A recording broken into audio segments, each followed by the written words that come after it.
Kuna watu wanaona kuku kama kitu cha kawaida, lakini kuna watu wengine wanaona kama chanzo cha kipato. Kuna watu ambao wanaona kuku kabisa kama ni fursa, yani ni chanzo kizuri kabisa cha kipato. Tofauti iko tu kwenye maarifa. Wengine wakati wanahangaika na bahasha kutafuta kazi, wakizunguka huku na huku kuomba ajira, kuna watu ambao wamejiajiri kwenye kuku. Kuna watu ambao wamesimama kwenye mradi wa kuku na maisha yanaendelea, yanasonga mbele na wana mafanikio makubwa kabisa, wanaishi vizuri, wanasomesha watoto, hawana stresi na maisha yanaenda. Leo katika Moyo wa Malezi ninataka kukupa, yani kukushtua, kukuzindua kidogo kuhusu biashara ya ufugaji wa kuku. Yani jinsi gani unaweza ukafuga kuku vizuri kabisa bila stresi na ukatoboa kwenye maisha. Mimi ninaitwa Muhere Madam. Kama bado haujasubscribe kwenye chaneli yetu ya Moyo wa Malezi, karibu fanya hivyo sasa hivi, kwa sababu tunakuletea maarifa sahihi kabisa, wewe mzazi, kijana na mtu yeyote unayetutazama. Tunakuletea maarifa sahihi kabisa ambayo yanaweza kukujenga na kukusaidia katika maisha yako. Una uwezo wa kutupigia simu au kututumia ujumbe kwa namba 0754579224. Karibu na tuanze. Siri ya kwanza, chagua aina sahihi ya kuku ambao unataka kuwafuga.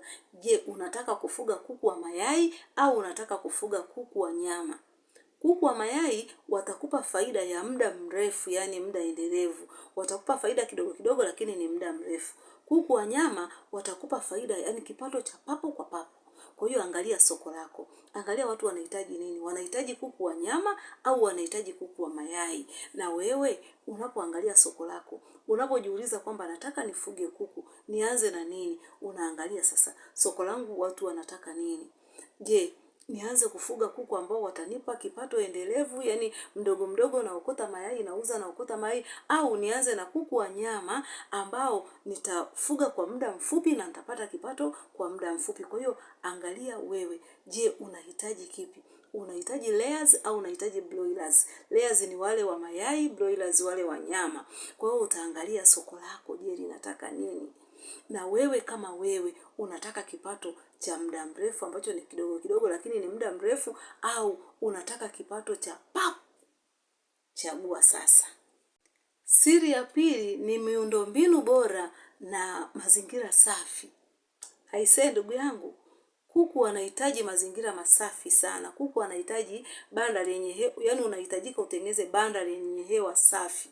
Sehemu ambapo kuku wako watalala vizuri, usafi uzingatiwe, mazingira yawe mazuri. Yani kuku wale ambao wanafuga kuku na watu ambao wameshtuka sasa wanapambana na ufugaji wa kuku, anatenga muda wake, anaweka pale, anahakikisha kama yeye mwenyewe hana nafasi, amemweka mtu ambaye anasimamia, mtu ambaye anafanya usafi, yani banda linakuwa safi.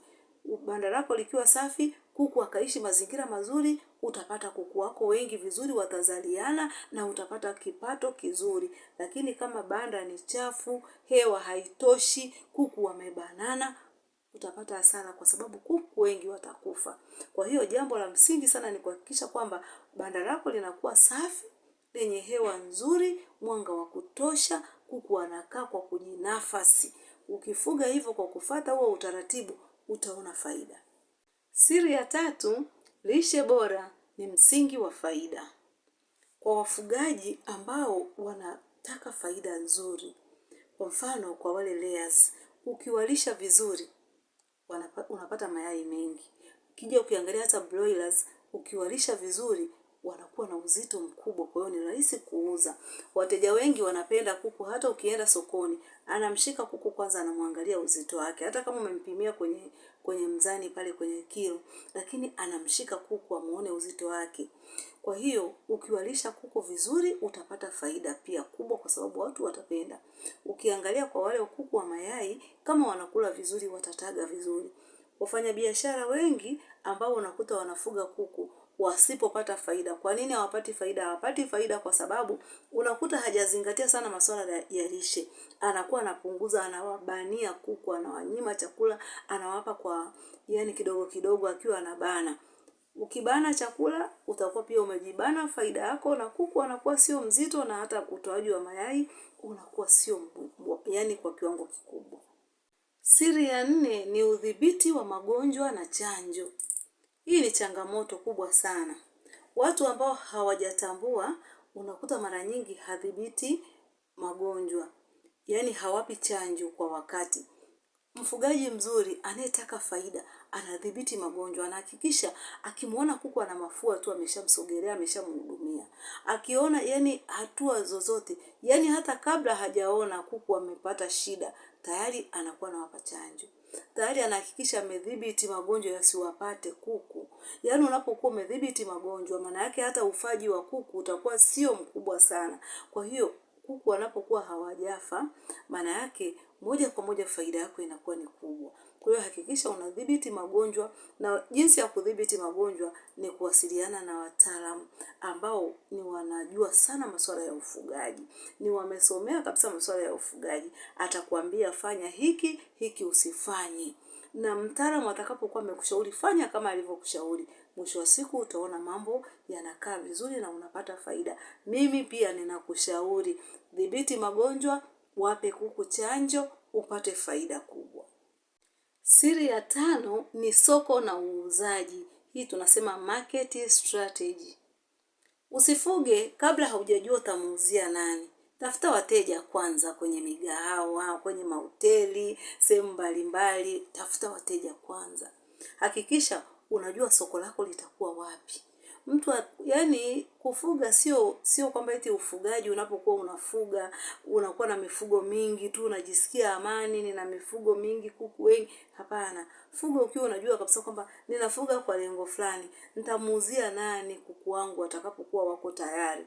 Kwa hiyo ukishajua kabisa soko lako, tayari unaanza na ufugaji. Maana yake utajua kuku wangu wakishakuwa nawapelekea kina nani.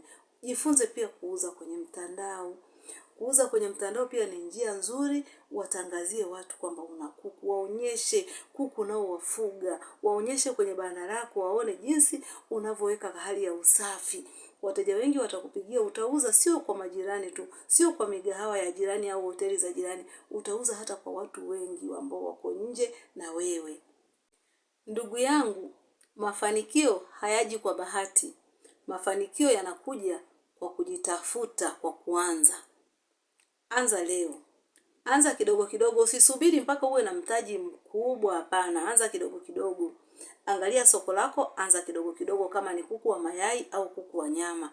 Anza mdogo mdogo, anza kwa hatua. Kila hatua unaoipiga, maana yake unaelekea kwenye mafanikio. Kwa hiyo usiogope kuanza.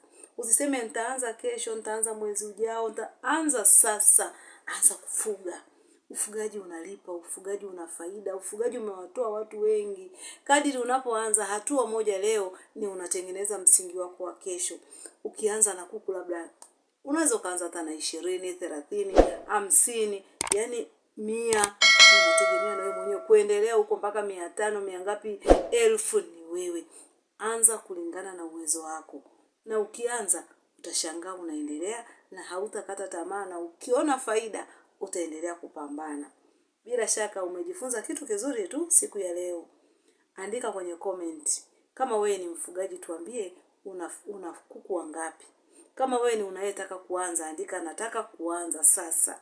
Tuna uwezo wa kukusaidia, tuna uwezo wa kukushika mkono, tuna uwezo wa kuwa na wewe mpaka ufanikiwe. Mungu akubariki, tukutane kwenye ufugaji.